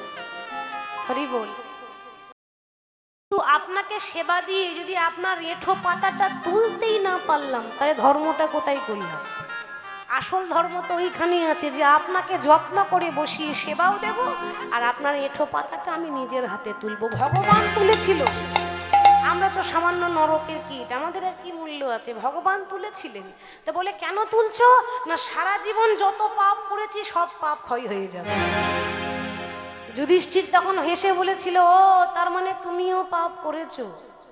কি গো, ঠিক তো? কথাটা তো তাই হচ্ছে। তুমি বললে যে আমি লোকের এঁঠো তুলবো কেন, আমার পাপ ক্ষয় হবে, তাহলে তুমি পাপ করেছো। ভগবান বলছে, সখা কথাটা তুমি মন্দ বলনি, আমি ভগবান হলেও আমিও পাপ করেছি। কখন? ওই রামায়ণে যেদিন রাম হয়েছিলাম, সেদিন আমার সীতাকে উদ্ধার করতে গিয়ে আমি যে রাবণকে বধ করেছিলাম, সে রাবণ ছিল ব্রাহ্মণের ছেলে। আর শাস্ত্রে বলেছে ব্রহ্ম হত্যা মহাপাপ। তাহলে আমি তো ব্রহ্ম হত্যা করেছি, আর পাপ কখনো বাপকে ছাড়ে না। আমি ভগবান বলে আমার বিচার হবে না তা তো নয়, আমার বিচারটা হতে হবে, সঠিক বিচার হবে। সেদিন আমি ব্রহ্ম হত্যা করেছি। আবার আমি যখন দাপর যুগে কৃষ্ণ হলাম, তখন আমি একটা নারীকে বধ করেছিলাম যার নাম ছিল পুতনা রাক্ষসী। শুনেছি নারী হত্যা করলে তার নরকেও ঠাঁই হয় না। তাহলে আমারও তো পাপ হয়েছে, সেই পাপের প্রায়শ্চিত্তটা করব কোথায়? এই তো সময় যেখানে ভক্তরা আসবে, আর আমি ভক্তদের এঁঠো পাতা তুলে পাপের প্রায়শ্চিত্ত করব। আহা, যজ্ঞ শুরু হয়ে গেল, একে একে ভক্তরা ভেতরে আসছে। এখন সবার পেছনে আসছে একজন। তিনি কে? তিনি হলেন এ জগতের শ্রেষ্ঠ বৈষ্ণব। তার নাম কি ছিল? হ্যাঁ, প্রভু নিশম নিশম শেষ গুণ গুণহীন মহেশ ভরল ভরল, নিশম নিশম শেষ গুণ গুণহীন মহেশ ভরল ভরল। ওম নমঃ শিবায়, ওম নমঃ শিবায়, ওম নমঃ শিবায়, ওম নমঃ শিবায়, ওম নমঃ শিবায়, ওম নমঃ শিবায়, ওম নমঃ শিবায়। ওম নমঃ শিবায়, ওম নমঃ শিবায়। মহাদেব আসছে বাবা, এ জগতে যিনি শ্রেষ্ঠ বৈষ্ণব, সঙ্গে মা পার্বতীও আসছে। তা হঠাৎ কিন্তু ভগবান যেই না চিন্তা করলেন যে আশা করেছে কার? বৈষ্ণব তো অনেক এসেছে, আশা করেছে পরম বৈষ্ণবের চরণ ধরবে বলে। তো ভগবানও তাকিয়ে আছে। ভোলানাথ চিন্তা করছে সর্বনাশ, এ আমি কি দেখছি? যে আমার ওপরওয়ালা সে আবার সবার পায়ে ধরছে। বাবা শিবকে সবাই বাবা বলি, তাহলে বাবারও তো বাবা আছে, ঠিক তো মায়েরা? বাবারও বাবা থাকে। শিব যদি আমাদের বাবা হয়, তাহলে শিবের বাবাকে? শিবের বাবাই তো হচ্ছে স্বয়ং জগতের মালিক, স্বয়ং ভগবান। তাহলে গুরু যদি শিষ্যের পায়ে ধরে, তাহলে শিষ্যের অপরাধ হবে না? তাহলে আমি যাব কি করে? আমি গেলেই তো ভগবান আমার পায়ে ধরবে, তাহলে তো আমার পাপ হবে, আমি তো যেতে পারবো না। পার্বতী বলছে, কি হলো, সবাই তো চলে গেল, তুমি যাবে না? ভোলানাথ বলছে, ও পার্বতী, তা তোমার যদি এত পা ধোয়াবার শখ হয়েছে তো তুমি যাও না, আমি যাব না।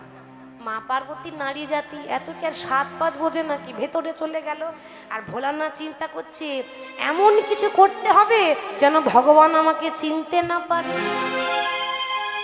বাবা সঙ্গে সঙ্গে ভোলানাথ মহেশ্বর দেখতে দেখতে একটা কুকুর হয়ে গেল, কুকুরের রূপ নিয়েছে।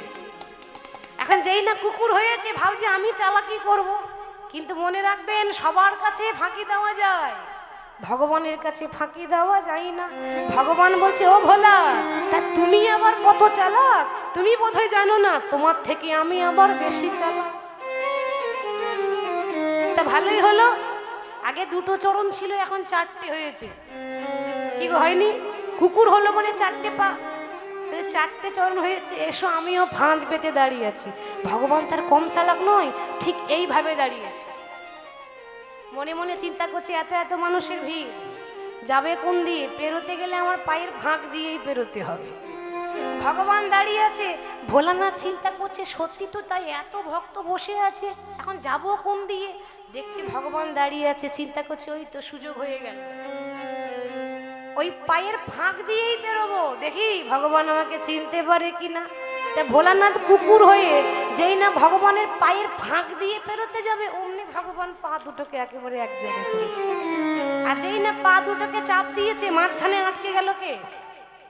কুকুর রূপী ভোলানাথ। তো বলছে প্রভু তুমি আমাকে ধরে ফেললে, আস্তে তুমি আমাকে ধরে ফেললে, তা দয়া করে তুমি আমায় ছেড়ে দাও। ভগবানে বলে ভোলানাথ আমি যে ছাড়বো বলে ধরি নাই, এ জগতে যাকে একবারে ধরি আমি তাকে আর ছাড়ি না। পেয়েছি যখন তখন কি ছাড়ার জন্য ধরেছি? বলি দাও দাও চরণ তুমি বাড়ায়ে দাও, দাও দাও চরণ বাড়ায়ে দাও। দাও দাও চরণ বাড়ায়ে দাও। ভোলানাথ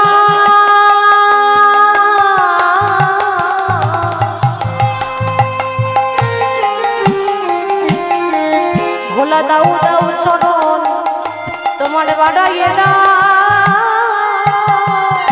ওগো ভোলানাথ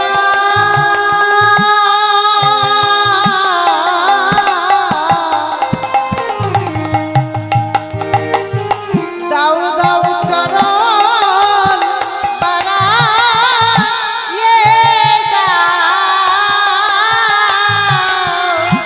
হরি বল।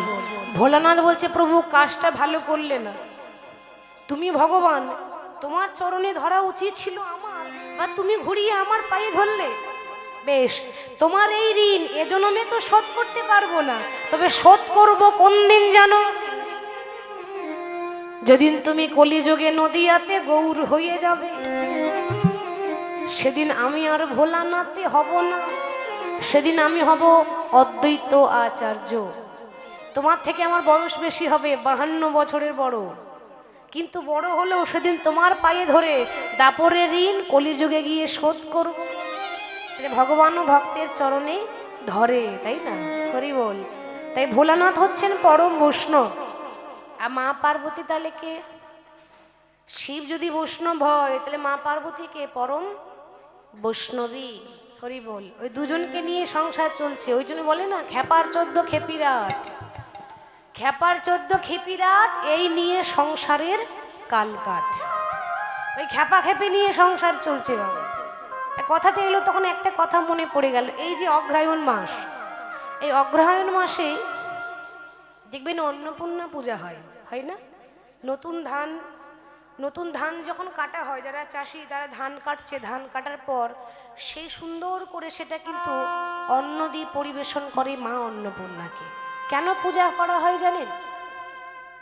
এর কারণ হলো একবার ভোলানাথ মহেশ্বর এবং মা পার্বতী দুজনের মধ্যে বিবাদ হয়েছিল। বিবাদ মানে ঝগড়া। কি গো মায়েরা, বাড়িতে ঝগড়া হয়? বাড়িতে ঝগড়া হয়? ও সব ঘরে হয়, কিছু করার নাই। কিন্তু দেখবেন একটা কথা বলি, ঝগড়া যখন করবেন তা ঝগড়া হবে আপনার বাড়িতে আর লাভ হবে পাড়া পড়শির লোকে। কি গো হয় না? যখনই আপনার বাড়িতে ঝগড়া হবে তখন পাড়ার লোকে কি বলবে বলুন তো? বেশ হয়েছে, ভালো হয়েছে, আরো যেন বেশি। কি গো বলে না? ঠিক তো? ঝগড়া হবে আপনার, লাভ হবে পাড়ার লোকে। তাহলে মহাদেব আর মা পার্বতীর ঘরেও ঝগড়া হয়েছে, স্বামী স্ত্রী ঝগড়া হতেই পারে। ঝগড়া করলে আমরা কি করি? একবার ব্যাগপত্র গুটিয়ে নিয়ে বাপের বাড়ি চলে যাই না? মা পার্বতী বলছে শোনো, তোমার ঘরে থাকবো না, আজ থেকে তোমার কাছেও থাকবো না। একেবারে গুটি পাটিয়ে নিয়ে মা পার্বতী চলে গেল কোথায়? কাশীতে। কাশী যখন চলে গেল মা পার্বতী, অন্নপূর্ণা যদি চলে যায় মানুষ আর খেতে পাবে? একেবারে দুর্ভিক্ষ, ফসল নষ্ট হয়ে যাচ্ছে, মানুষ অভাবে পরিপূর্ণ। তখন ওই দেবতাগণ মহাদেবের কাছে বলেছিলেন, মহাদেব যেমন করে হোক অন্নপূর্ণাকে ফিরিয়ে আনুন, নাহলে আমরা বিপদে পড়ে যাব। তা কি করব এখন? উপায় কি? উপায় হচ্ছে আপনি মা অন্নপূর্ণার কাছে যদি ভিখারি সেজে যান, অন্নপূর্ণা যদি আপনাকে অন্ন দান করে, তাহলে কিন্তু সেই দিন থেকে আমাদের অভাব কেটে যাবে। তাহলে ভোলানাথ মহেশ্বর একটা পাত্র নিয়ে মা অন্নপূর্ণার কাছে কাশিতে গিয়ে ভিক্ষুক হয়ে ভিক্ষা চেয়েছিল, মা একটু অন্ন দাও। দেখুন, নিজের স্ত্রীর কাছে এসেছে, মা বলে অন্ন চাইছে, ভিক্ষা চাইছে।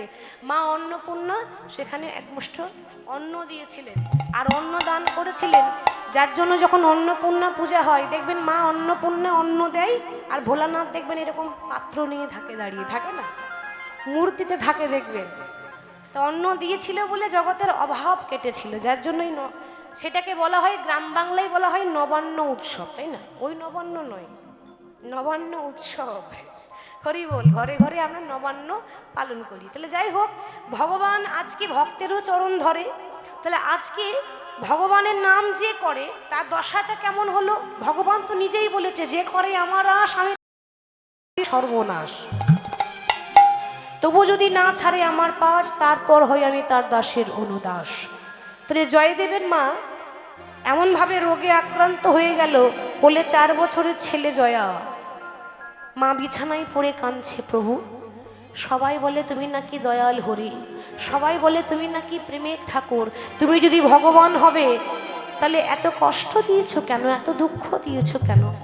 আমি যদি চলে যাই, চলে যাওয়ার পর আমার ছেলেটা যে অনাথ হয়ে যাবে, তুমি যেন তোমার রাঙা চরণে তাকে ঠাঁই দিও। বামাদেবী যখন বিছানায় পড়ে কাঁদছে না, ঠিক সেই সময় বামাদেবীর স্বামী মানে ভোজদেব গোস্বামী বাইরে থেকে ভিক্ষা করে এসে ঘরের ভেতরে প্রবেশ করে বলছে, বামা তোমার খুব কষ্ট হচ্ছে, চেয়ে দেখো আমি তোমার হতভাগ্য স্বামী, তোমার জন্য কিচ্ছুটি করতে পারলাম না। বিবাহ করে যখন এনেছিলাম সেদিন বলেছিলাম, ওগো আমি সারা জীবন তোমার পাশে থাকবো, কিন্তু সত্যি করে বলুন মাইরা, যাওয়ার যখন সময় আসে তখন কেউ কারোর সঙ্গে যায় কি? যায় কি? আপনি যখন চলে যাবেন আপনার স্বামী আপনার সঙ্গে যাবে? যাবে না।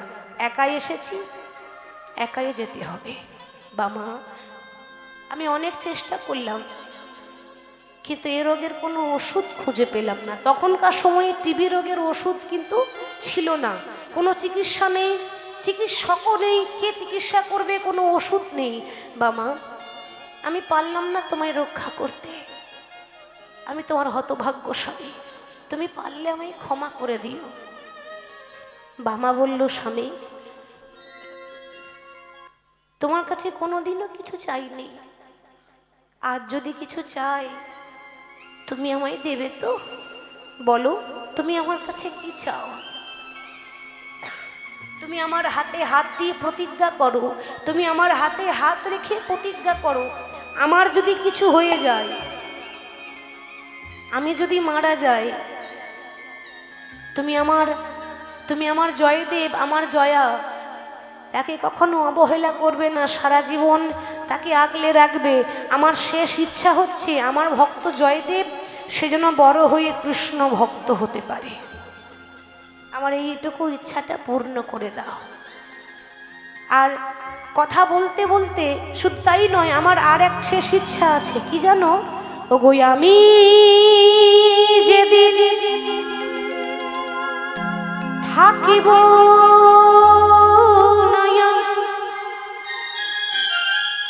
আমি যাব গো দূরে, সাঁঝের প্রদীপ জ্বালায়ে দিও,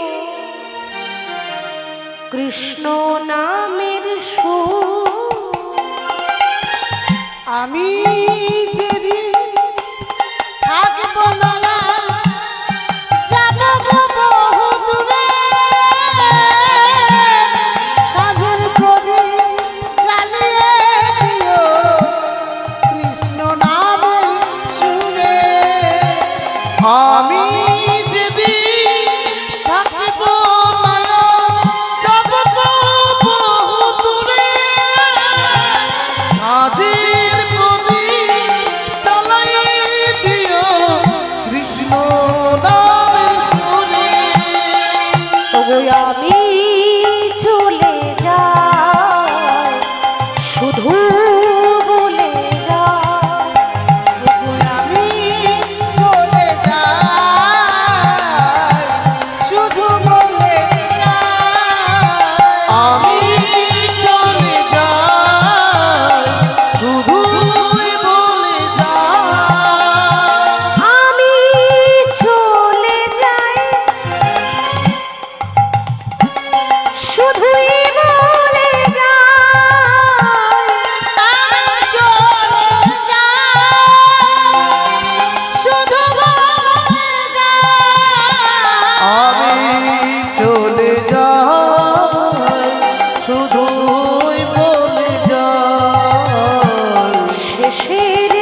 পাই যেন ঠাই।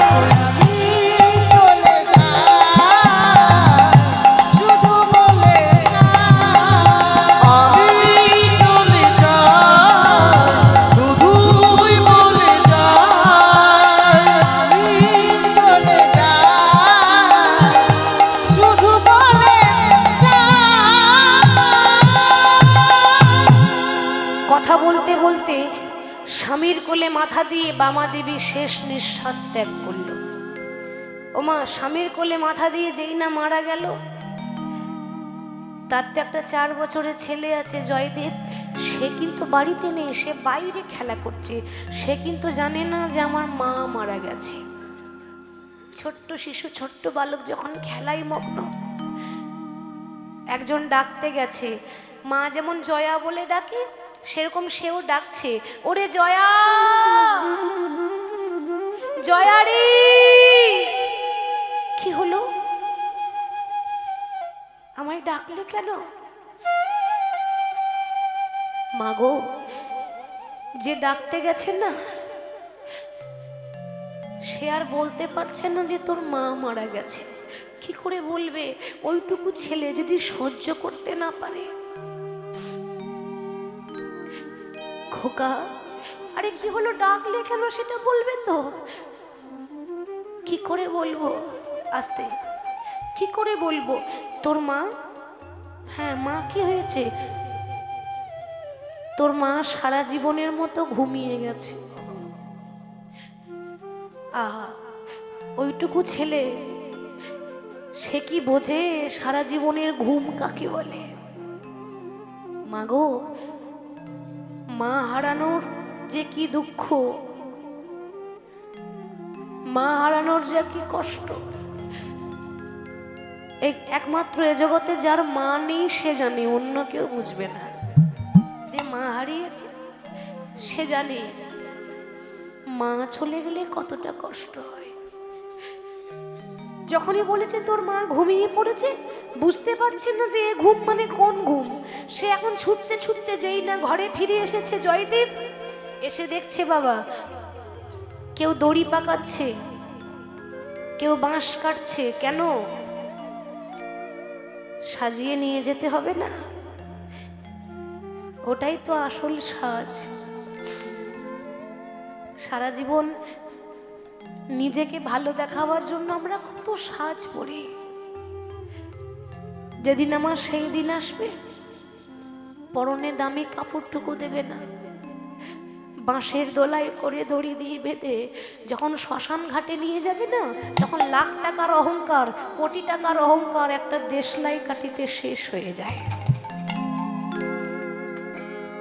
মনে রাখবেন, যেদিন আপনার জীবনে শেষ বিয়ে হবে, আমার আপনার সবার হবে, সেদিন সবাই খাবে বিয়ের খাবার, কিন্তু আপনি খেতে পাবেন না। আর আপনার বিয়ের বরযাত্রী হবে আপনার সন্তানরা। বলো হরি, বলো হরি। যে বিয়ে হলে পরে কেউ আর আসে না ফিরে, সেটাই তো আমাদের জীবনে অন্তিম যাত্রা, সেটাই তো আমাদের জীবনে অন্তিম ভাগ। বাঁশি যখনই বেজে যাবে না মা, এই বাসা বাড়ি ছেড়ে দিয়ে আসল ঘরে ফিরে যেতে হবে।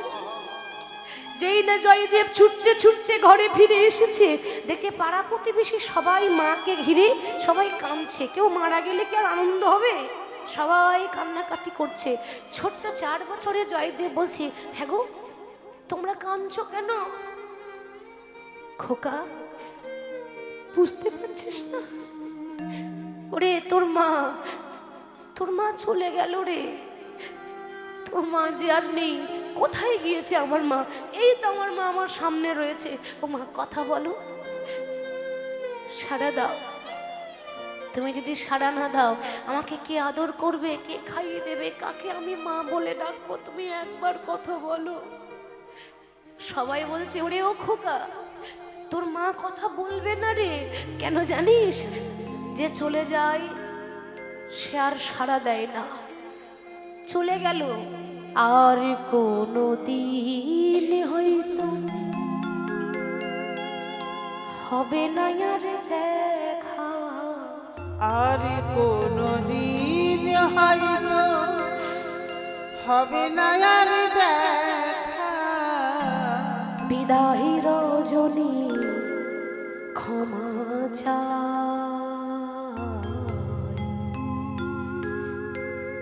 এ দেশে আমার কেহ নাই, চলে যায়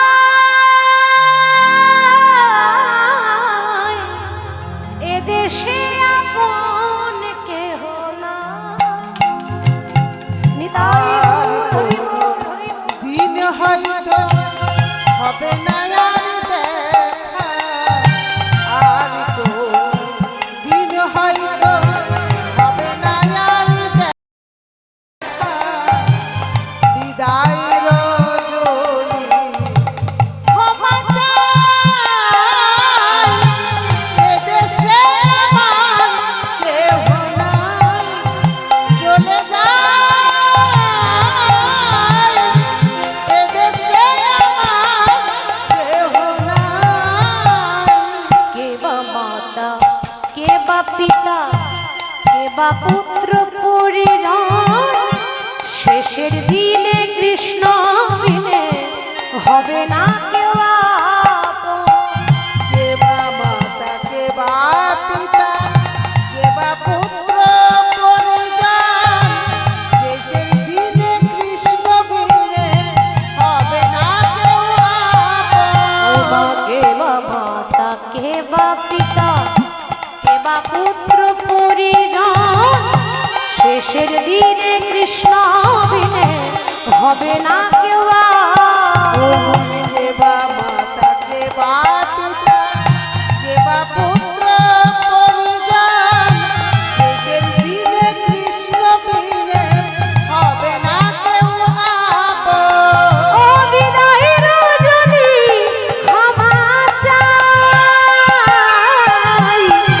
এ দেশে আমার কেহ নাই, চলে যায় এ দেশে আপন কেহ নাই। চলে যায় এদেশে আমার কেহ নাই, চলে যায় এদেশে কোনোদিন বন্ধু নাই। সঙ্গে সঙ্গে নিয়ে যাবার সময় হয়ে গেল। বাবা বাঁশের দোলায় করে দড়ি দিয়ে বেঁধে যখন জয়দেবের মা বামা দেবীকে শ্মশানে নিয়ে যাওয়া হচ্ছে, 4 বছরের ছেলে চোখের সামনে যখন তার মাকে শ্মশানে নিয়ে যাচ্ছে, জয়দেবও পেছন পেছন ছুটছে, মা আমায় ছেড়ে যেও না, তুমি যদি আমায় ছেড়ে চলে যাও আমি মা বলে কাকে ডাকবো। চোখের সামনে মাকে নিয়ে যাচ্ছে, তখন জয়দেবের পিতা বলে উঠল, ওরে ও জয়া, খোকা যাস না, এভাবে মায়ের পেছনে যাস না। বাবা বলতে পারো, বলো না বাবা, ওরা আমার মাকে কোথায় নিয়ে গেছে। ওরে চুপ কর, তোর মা আর আসবে না রে। কেন, কেন জানিস, তোর মা যেখানে গেছে সেখানে গেলে আর কেউ ফিরে আসে না। ওরে আজকে তোর মা গেছে, 2 দিন পর আমি চলে যাব রে। যেতে কিন্তু সবাই কি হবে, কেউ আগে যায় আর কেউ পরে যায়, কিন্তু যেতে তো সবাই কি হবে মা। আর যখন চলে যাব তখন যত অহংকার আছে সব কি থাকবে, সব কিন্তু সেই মাটির দেহ মাটিতে মিশিয়ে যাবে।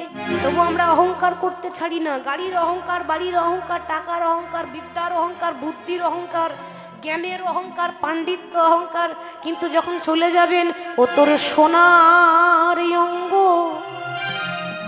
একদিন হবে ভঙ্গ রে। ও তোর সোনার অঙ্গ হবে ভঙ্গ রে,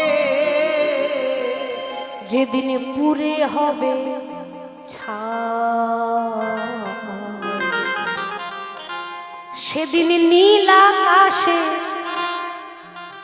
যাবে রে উড়ে,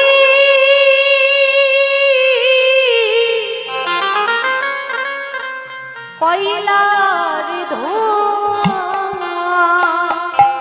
ওরে মন নীলা আকাশে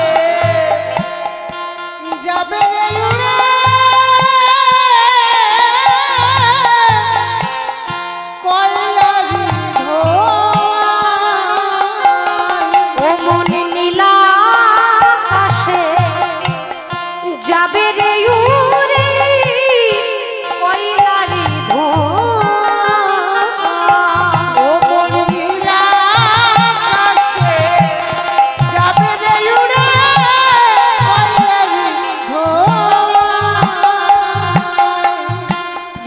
শ্মশানে চলে যাব, সেদিন আমাদের দশা কিবা হবে ভেবে দেখুন।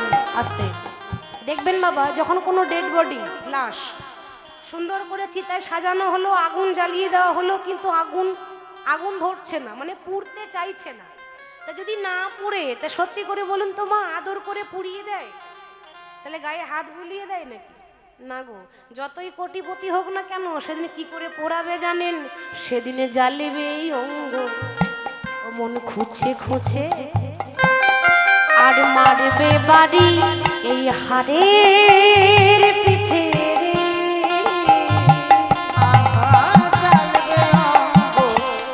খুঁজে খুঁজে মারবে বাড়ি হারে পিঠে। ও তোর পিঠের চামড়া যাবে রে, ও তোর পিঠে চামড়া যাবে রে উঠে। পিঠের চামড়া যাবে রে উঠে। ও তোর পিঠে চামড়া যাবে রে উঠে। সেদিন হাত বুলাবে কে তোরে গায়, নীল আকাশে যাবে উঠোনে রে উড়ে নীল আকাশে যাবে রে উড়ি কয়লারি ধোঁয়া। ও নীল আকাশে যাবে রে উড়ে।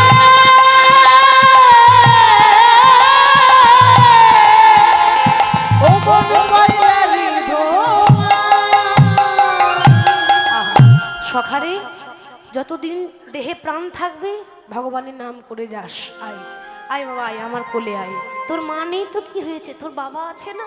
আহা, মা মরা ছেলেকে বাবা যখন কোলে করে নিল, অতি আদরে ছেলেকে ভালোবাসে, কখনো বকাবকি করে না। ছোটবেলায় মা হারিয়েছে তো, তাই খুব ভালোবাসা দিয়েই বড় করছে। দেখতে দেখতে জয়দেবের বয়স হয়ে গেল 6 বছর। 6 বছর যখন বয়স হয়েছে, চিন্তা করছে ওর মায়ের ইচ্ছা ছিল ছেলে যেন আমার কৃষ্ণ ভক্ত হয়। তো কৃষ্ণ ভক্ত তো তৈরি করব, কিন্তু তার সঙ্গে জীবনে তো পড়াশোনাটাও দরকার, তাই না? ওর মায়ের ইচ্ছা ছিল কৃষ্ণ ভক্ত করার, আর আমার ইচ্ছা আছে আমার ছেলে যেন বড় হয়ে পণ্ডিত হতে পারে। পণ্ডিত হবে, পণ্ডিত তার এমনি হবে না, কত কত যে শাস্ত্র পড়তে হয়, এমনি এমনি পণ্ডিত হওয়া যায়? তাহলে শাস্ত্র পড়তে গেলে পড়াশোনাটা আগে করতে হবে। তাই 6 বছরের শিশুকে পাঠশালায় ভর্তি করব বলে মনে মনে চিন্তা ভাবনা নিয়েছে। কিন্তু মা গো, আশেপাশে তো কোনো পাঠশালাই নেই, ভর্তি করবে কোথায়? ওই কেন্দুবিল্ল গ্রাম থেকে 7 কিলোমিটার দূরে একটা গ্রাম ছিল জামদহ। ওই জামদহ পাঠশালাতে ছেলেকে ভর্তি করব বলে সুন্দর করে বাবা কিন্তু ছেলেকে সাজিয়ে দিচ্ছে। সাউন্ড কমিয়ে দিচ্ছেন, এভাবে হলে হবে না, কিন্তু সাউন্ডটা বাড়ানো। জয়নিতাই, জয় গৌর। সুন্দর করে ধুতি পাঞ্জাবি পরিয়ে দিচ্ছে, তখনকার তো ওটাই আসল পোশাক নাকি, ধুতি আর পাঞ্জাবি।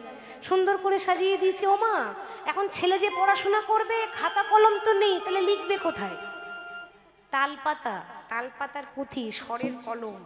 আগেকার দিনে পড়াশোনা খুব কষ্ট করে করতে হয়েছে, এখনকার দিনের মতো সুযোগ সুবিধা কিচ্ছুটি ছিল না। তা ধুতি পাঞ্জাবি পরে, তালপাতা নিয়ে, স্বরের কলম নিয়ে বাবা নিয়ে যাচ্ছে পাঠশালা ভর্তি করতে। গাইতে গাইতে বদনে ভরে গাউরে মন, হরে কৃষ্ণ নাম, হরে কৃষ্ণ নামে জপ জপ। ভরে গাউরে মন হরে কৃষ্ণ নাম, হরে কৃষ্ণ নাম জপ জপ। বদন করে গৌর হরে কৃষ্ণ নাম, হরে কৃষ্ণ নাম জপ জপ মীরা। ভরে গাউরে মন হরে কৃষ্ণ নাম, হরে কৃষ্ণ নাম জপ জপ মীরা।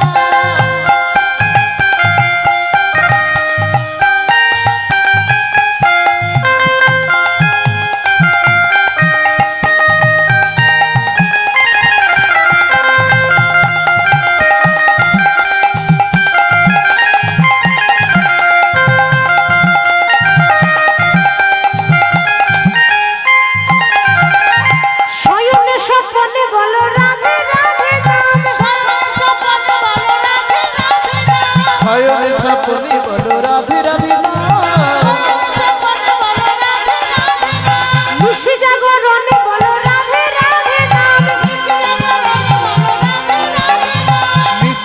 রনি বলো রাধে রাধে নাম রাধে কৃষ্ণ নাম জপ জপ অবিরাম ভোলে গাও রে মন হরে কৃষ্ণ নাম হরে কৃষ্ণ নাম জপ জপ বদন ভরে গাও রে মন হরে কৃষ্ণ নাম জপ জপ অবিরাম ভোলে গাও রে মন হরে কৃষ্ণ নাম জপ জপ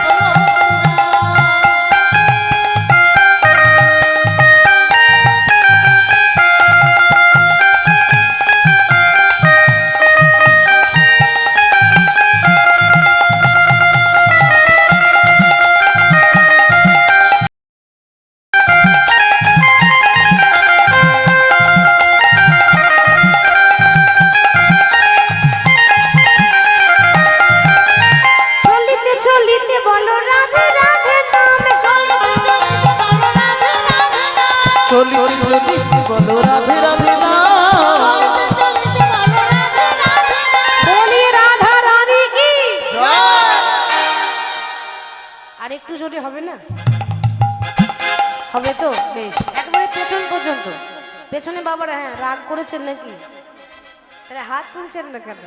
রাধা রানী কি, বাহ, বৃন্দাবন ধামে কি, বাঁকে বিহারী লাল কি, সকল ভক্ত বৃন্দ কি, হরিবাসর কমিটি কি, যারা যারা ঘুমাচ্ছে তাদের কি, তাদেরও জয়। সর্বনাশ, বলছে যারা ঘুমাচ্ছে তাদেরও জয়। আপনারা ঘুমিয়ে গেলে আমার কি হবে, তাই না? আপনাদের নিয়েই তো, আপনাদের জন্যই তো, আপনাদের চরণ ধুলা পাওয়ার জন্য তো আসা। কেউ ঢুলো ঢুলো করবেন না যেন। ঠান্ডা লাগছে? ঠান্ডা কোন দিকে পালিয়ে যাবে? বদন ভরে গাও রে মন হরে কৃষ্ণ নাম, হরে কৃষ্ণ নামে জপ জপ যোগী। বদন ভোলে গাও রে মন হরে কৃষ্ণ নাম হরে কৃষ্ণ নাম জপ জপ বদন ভরে গাও রে মন হরে কৃষ্ণ নাম জপ জপ অবিরাম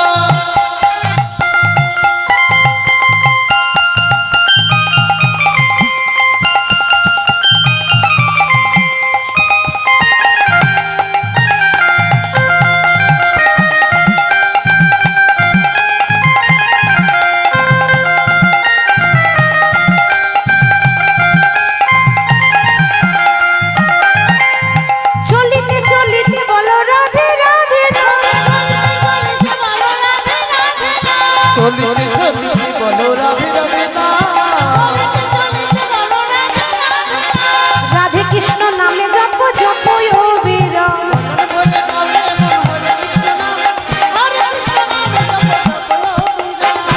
ভোলে গাও রে মন হরে কৃষ্ণ নাম হরে কৃষ্ণ নাম জপ জপ বদন ভরে গাও রে মন হরে কৃষ্ণ নাম জপ জপ অবিরাম ভোলে গাও রে মন হরে কৃষ্ণ নাম হরে কৃষ্ণ নাম জপ জপ বদন ভরে গাও রে মন হরে কৃষ্ণ নাম জপ জপ অবিরাম প্রভুর নাম গাইতে গাইতে বাবা কি করলো, ছেলেকে পাঠশালায় ভর্তি করে দিয়ে চলে এলো।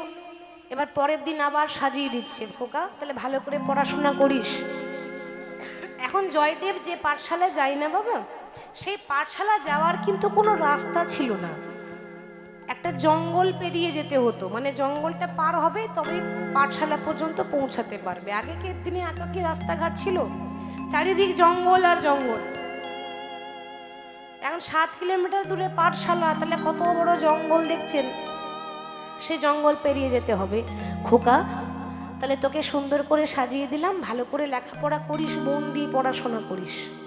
এখন মায়েরা লক্ষ্য করুন ছেলে কি বলছে। জয়দেব বলছে, ও বাবা তুমি তো পাঠাচ্ছ আমাকে লেখাপড়া করতে, কিন্তু আমার না বড্ড ভয় করে। কিসের ভয়? ভয়টা কিসের বলবি তো? না অন্য কিছু নয়, তাহলে কি তোর পড়াশোনা করতে ভালো লাগে না? না না আমার বড্ড পড়াশোনা করতে ইচ্ছা, কিন্তু বাবা আমার কিসে ভয় থাকে জানো? ওই জঙ্গল পেরিয়ে যাব, জঙ্গলে কি থাকে মায়েরা? ওখানে এক মা বলছে ভূত থাকে। জঙ্গলে ভূত থাকে? সর্বনাশ। হ্যাঁ বাঘ ভালুক ভয় লাগবে না? তাহলে ওইটুকু ছেলে ভয় পাবে না? ও বাবা আমার বড্ড ভয় করে, আমি পাঠশালা যাব না। বাবা চিন্তা করছে এরকম করে যদি ভয় করে তাহলে তো ছেলের পড়াশোনা হবে না, তাহলে ছেলেকে ভোলাতে হবে। ছেলে ভোলাচ্ছে, দেখুন দেখ খোকা, যদি ভয় করে কিছুতেই ভয় করবি না। কেন বাবা? ভয় করার কি আছে রে? ওই জঙ্গলে তোর একটা বন্ধু আছে রে। বন্ধু আছে? সত্যি বলছো? হ্যাঁ সত্যি বলছি। তো জঙ্গলে আবার বন্ধু থাকে নাকি? তো বাবা বলো না বন্ধুটার নাম কি? নাম শোন, তোর বন্ধুর নাম হলো মধুসূদন। ছেলে ভোলাচ্ছে, বিপদ ভঞ্জন মধুসূদন। যখনই ভয় লাগবে 3 বার মধুসূদন বলবি, দেখবি তোর ভয় কোন দিয়ে পালিয়ে যাবে। সত্যি বলছো? হ্যাঁ সত্যি বলছি। বাবার কথায় বিশ্বাস করে, ছেলে ভাবছে সত্যি সত্যি বন্ধু আছে। হরি বল। কিন্তু সত্যি কথা বলতে গেলে সেই তো আমাদের আসল বন্ধু। আবার এই জগতে বন্ধু আছে কজন? যতক্ষণ আপনার পকেটে টাকা থাকবে ততক্ষণ বন্ধুগুলো ঘুর ঘুর করবে, তাই না? পকেটে টাকাও শেষ, আপনার বন্ধুও থাকবে না। হরি বল। তাহলে আসল বন্ধু বলে যদি কেউ আছে, কৃষ্ণ ছাড়া আর কেহ নাই। বাবা বলে দিয়েছে সেই হলো বন্ধু। তাই বন্ধুর নাম করতে করতে পাঠশালা যাচ্ছে। কেমন ভাবে? ও গো গিরিধারিলা বলো আর কত কাল তুমি আড়ালে আড়ালে রবে, তুমি আড়ালে আড়ালে রবে। গিরিধারিলা আরে কত কাল আড়ালে আড়ালে রবে, আড়ালে আড়ালে রবে। গিরিধারিলা আর কত কাল আড়ালে আড়ালে রবে, আড়ালে আড়ালে রবে। নয়নের জল বহে বিরাম, নয়নের জল বহে অবিরাম, নয়নের জল বহে অবিরাম। তুমি দর্শন দেবে বাবি গিরিধারিলা আড়ালে আড়ালে রবে, আড়ালে আড়ালে রবে। ওগো গিরিধারিলা আরে কত কাল আড়ালে আড়ালে রবে, আড়ালে আড়ালে রবে। দেখো যদি নয় দেবে ওগো নিরুদয়, তবে কেন আশা দিয়ে ভরালে হৃদয়। দেখা যদি নাই দেবে ও নিরুদয়, তবে কেন আশা দিয়ে ভরালে হৃদয়। দেখা যদি নাই দেবে ও নিরুদয়, তবে কেন আশা দিয়ে ভরালে হৃদয়। প্রভু অন্তরে আমার আকুল দেখা, প্রভু অন্তরে আমার আকুল ব্যথা, প্রভু অন্তরে আমার আকুল ব্যথা। তুমি দর্শন দেবে বাবি গিরিধারিলা আড়ালে আড়ালে রবে, আড়ালে আড়ালে রবে। গিরিধারিলা আরে কত কাল আড়ালে আড়ালে রবে, আড়ালে আড়া আড়ালে আড়া আড়ালে আড়ালে রবে। যেই না জঙ্গলের ভেতরে প্রবেশ করেছে, ভয়ে থরথর করে কাঁপছে। গভীর জঙ্গল মা, ভয় পাবারই কথা। আচ্ছা মায়েরা, বাবা কি বলেছে গো? ভয় লাগলে কাকে ডাকবি? বাহ, লক্ষ্মী মা আমার মধুসূদন। তাহলে মধুসূদনকে ডাকি। আর প্রথমে এদিকে একবার ডাকি, মধুসূদন। এদিকে তো নেই। মধুসূদন, মধুসূদন। 3 দিকে 3 বার ডেকেছে। আর এমন ডাকা ডেকেছে না বাবা, বৈকুণ্ঠে নারায়ণের আসন তখন টলমল টলমল করছে। চিন্তা করছে বাবা, অনেক ভক্ত দেখেছি, তবে এ ভক্ত আলাদা। কেন? এ জগতে ভক্তরা কি বলে, প্রভু ছেলেটা যেন চাকরি হয়ে যায়। সত্যি করে বলবো মায়েরা, বিনা স্বার্থে আমরা ভগবানকে ডাকি ডাকি? আবার অনেক ভক্ত আছে বলে, ও প্রভু আমার তো সবই আছে, আর কিছু লাগবে না, আমার একতলা বাড়িটা সামনে বছর দুতলা করে দিও, তোমাকে 5 কেজি বাতাসা দেব। ভগবানও চিন্তা করে বাবা, কলিযুগের ভক্ত খুব চালাক, যদি 2 তলা না করি তো বাতাসা কি গো, 2টো নকুল দানা দেবেন না, আগে 2 তলা করো তারপর বাতাসা পাবে। হরি বল। আসলে আমরা কলিযুগের মানুষ তো, বিনা স্বার্থে পথ চলি না। আমাদের ভালোবাসা কতক্ষণ না ভাতের পাতে লেবু যতক্ষণ। ঠিক বলছি তো? ভাতের পাতে লেবু যতক্ষণ। ভক্ত ভগবানের সম্পর্ক আলাদা, আর আমাদের কথা তো বলতেই নেই। এ জগতে মায়েরা লক্ষ্য করুন, উদাহরণ দিচ্ছি, কেউ কাউকে ভালোবাসলে কি বলে, তুমি আমার নয়ন। আহ, মায়েদের মুখে কি হাসি গো। হরি বল। তুমি আমার হৃদয়, তুমি আমার ধ্যান, তুমি আমার জ্ঞান,